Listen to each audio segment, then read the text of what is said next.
What's up, guys? Welcome back to the vlog. My name is Filip, Latocha, and today we're going to be talking about carbon plate running shoes and daily training and just some ideas around them. One of those ideas, of course, being should you run in a carbon plate shoe daily?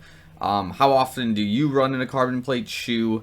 And what are the pros and cons ultimately of doing this? So this might be more of a talking heads kind of video, just bouncing some ideas around with you guys, the viewers, the subscribers. So on that note, make sure you like the video, subscribe to the YouTube channel. Comment below how many times a week you run in a carbon plate or nylon plate shoe for training, without counting any race days or anything of that sort. So without further ado, let's start. I'll start first. So in 2019, running in a carbon plate shoe was pretty much the name of the game, mostly because I was recovering from a broken foot, and that's kind of where the Flyknit 4% shoe was coming in to play. The carbon plate shoe is very stable. It still allowed me to have fast workouts despite having a broken third metatarsal in one of my feet. There's a whole video series I have on that with 2 videos right now, and basically it's how I trained for a Ironman with a broken foot. I'll link it somewhere here below where you can watch it if you're interested.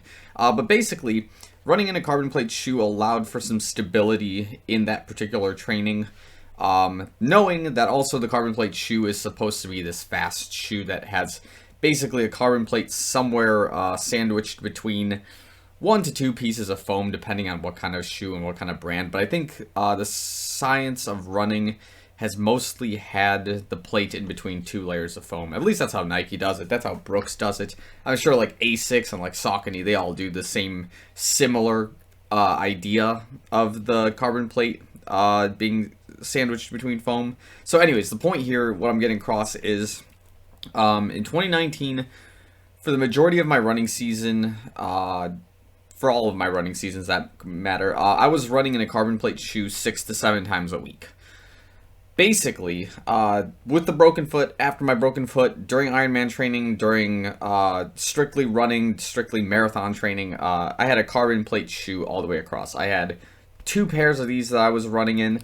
I ultimately had the Vaporfly Next Percent that in a previous video I had. I was training in about 3 different pairs of these at any given time, and yeah, I had the budget to do it. I was happy to do it because running very fast every single day was a lot of fun, and the most important thing about running fast for me was just the post run clarity, I guess you can say, of whether you were exhausted, whether you were still energized and were able to keep going, how you felt the next morning. For the most part, like, I didn't really feel that exhausted, and that's really just one of the tricks with running in a carbon plate shoe is that your efficiency increases like almost 4 to 5% fold. Granted, it's the name of the 4%. And basically, running in a carbon plate shoe, for me, in my opinion, was the play at the time, especially when training for a marathon and trying to break a sub 3, training for my first Ironman and trying to make the best of a bad situation, which was a broken foot, and trying to make the run the most efficient part of my race at the time. And essentially, what happened was that my runs did greatly improve, but at what cost? So that's kind of what I want to discuss partially in this video as we move on, is like this cons idea. But again, that was kind of where we were going with the Chicago Marathon, my first half Ironman that I did, and then of course after the Chicago Marathon, I think I ran a 3:10, which was the best marathon time I've had of all time. In this particular shoe, actually, you can see I have the time on it, and I have the ripped up carbon plate on it as well, which we'll talk about soon. During my Tokyo Marathon training, when I started putting 70 to 80 miles a week in preparation for Tokyo 2020, I was, again, running in a Vaporfly Next Percent like almost every single day, no stop. And basically, lots of fun, lots of things that started occurring that I was questioning a little bit at the time, until, of course, 2020 happened, and fast forward to, like, springtime of 2020, the race was definitely canceled. I was practicing more with, like, more foam-based shoes like the Infinity React, the Peg 37, you name it, right? So the question ultimately that I wanted to bring about was, is running in a carbon plate shoe worth doing daily? And if so, what are the long-term effects of running in a carbon plate shoe just daily on your body, on your running times, just those kinds of things. I just want to brainstorm more or less in this video and bring it up to you guys. So those are some of the pros I had, of course, was that I was able to run very fast daily, had a lot of miles that I can put in weekly with like little to zero effort, more or less. Well, not really no effort, but like I was able to push harder efforts during my workouts more often, and basically just have a really good time overall. But the consequences, of course. Running in a Vaporfly X% as a daily trainer, a shoe that holds about 200 to 250 miles before it looks like this, means you're probably replacing the shoe almost every month, which was kind of the case for a little while, but I did only stop at about 3 pairs of these before I had another shoe that I put in my mix that I could like switch around with. And then I think one of my Vaporflies might have more than 250 miles. I'm gonna have to see where that particular pair is.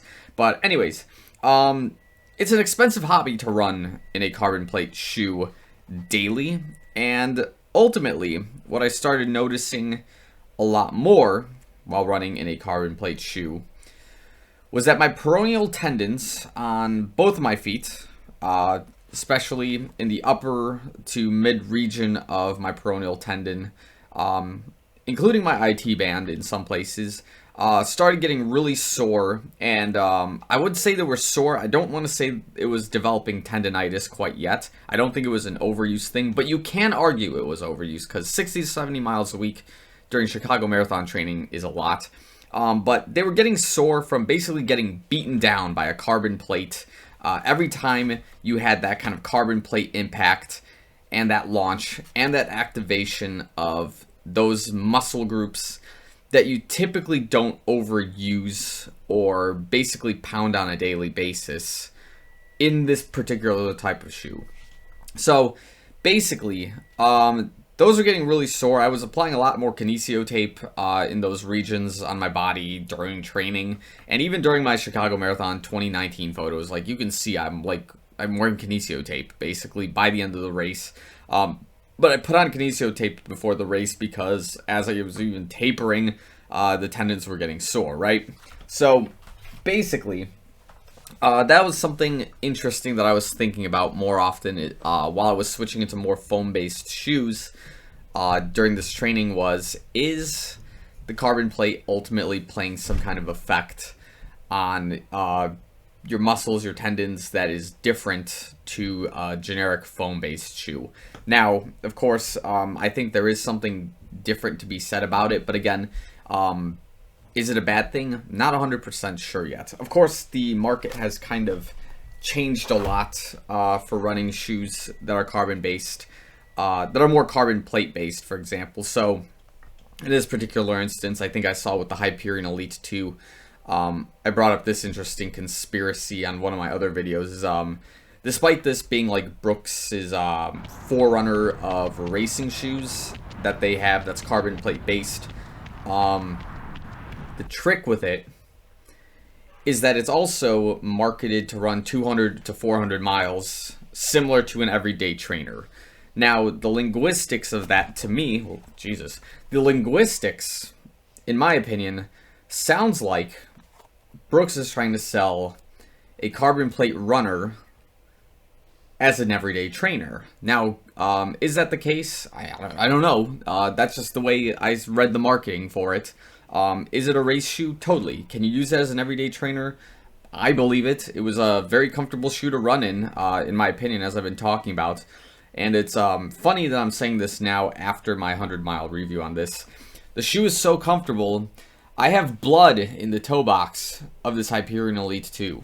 As I've mentioned before, I think 8.5 for this shoe is not true to size compared to like a Nike. So maybe going to a size 8 might be the play with this particular shoe. Whatever, that's not the point here. It is of my opinion that maybe some companies are starting to advertise some of their carbon plate shoes as daily trainers, maybe for profit.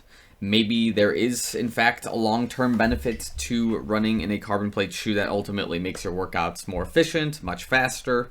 Again, there's a lot of things I'd like to bounce around with that while I'm thinking about it. Because, of course, it'd be great if, like, a company like Nike could sell a $250 carbon plate racing shoe and advertise it as a training partner to, let's say, like the Alpha Fly.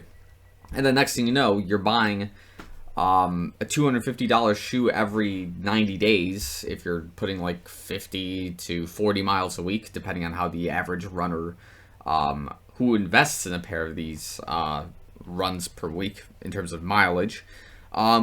Seems like a good play for some companies in that front, but of course the long-term effects are, how does it ultimately feel on your feet? How does it feel on different tendons, different joints on your body? So again, like, my overall experience with training for like Tokyo, for example, was I would just have some sore peroneal tendons in the morning, and like taking the first steps out of bed, you were like really sore, but then once you got into the groove of running, like those tendons kind of stopped flaring up nearly as much. And that was mostly in like the Vaporfly and X%. Was I experiencing something similar in the Hyperion Elite 2? Hard to say, because it wasn't my daily trainer, and it still isn't right now. I've probably run in this shoe maybe once a week since I've gotten it. There were some weeks on average where I would put in like a daily run for like 4 to 5 times a week. Before I got Strava, and I was like logging that distance through Strava, and I was just doing it manually. But again, like, the soreness isn't really there nearly as much, maybe because, again, we're not in this race training mindset where we're putting 80 miles a week in a carbon plate shoe for some of us. And I don't know, maybe just the need to run in a carbon plate shoe daily isn't really there right now. Of course, I think the market is slowly making its way there, because again, with like the Tempo Next %, it's not a carbon plate shoe, but it's like a synthetic nylon plate shoe with the Air Zoom pockets. If they're marketing this as a daily trainer, and it's getting a lot of mixed reviews because the technology isn't quite there in terms of comfort, efficiency for the average heel striker or the average daily runner, maybe that's what the play is right now, is to move into the carbon plate market for some people, or the synthetic plate market, and basically having shoes like this as the future technology. And then they can up prices. I don't know. It's a tough call. There's some purists on the market who probably look at something like an Infinity React or a Pega Turbo 2 as like the shoe. I'm speaking like from a Nike, visual, but there's some other shoes that are in the market, like the Hoka One non-Rocket X, non-Carbon X kind of shoes that are like strictly foam of those technologies, and you're relying on that kind of movement more or less to get going in those shoes. So I don't know. It's interesting to see where the running market is moving, as it has been changing a lot since 2017, 2018, as Nike has been trying to break 2-hour marathon and eventually did. But yeah, that's kind of just something I wanted to bounce some ideas around in this particular video, that ultimately I was running like 6 to 7 times a week in peak training for the Tokyo Marathon, in a Vaporfly Next %, putting on about 70 to 80 miles a week. I'd have some really sore peroneal tendons for a while. I wouldn't have IT band issues during that training program in particular, but during my Chicago Marathon, I had some IT band stretching that I thought was very questionable. But again, that was kind of how 2019 was rolling. But now that we're in 2020 and I've mixed up my shoe lineup a lot, I'm not experiencing a lot of those same sorenesses. But we have to factor in this idea that I'm also not running 80 miles a week by like a long shot, because races are just basically on hold for indefinitely, I suppose. But anyways, that's all I wanted to talk about in this video. So again, leave in the comments below if you run daily in a carbon plate shoe, or if you don't, how many times a week do you do? Do you think there's more pros or cons with the shoe? You know, just talk with me. I want to kind of get your vibes on the carbon plate shoe. So yeah, with that in mind, I'm going to end this video on that note. If we're going to make a follow-up, we'll see depending on what kind of feedback we get from people. But anyways, that's all I've got for now. Thanks for watching. I'll see you guys real soon.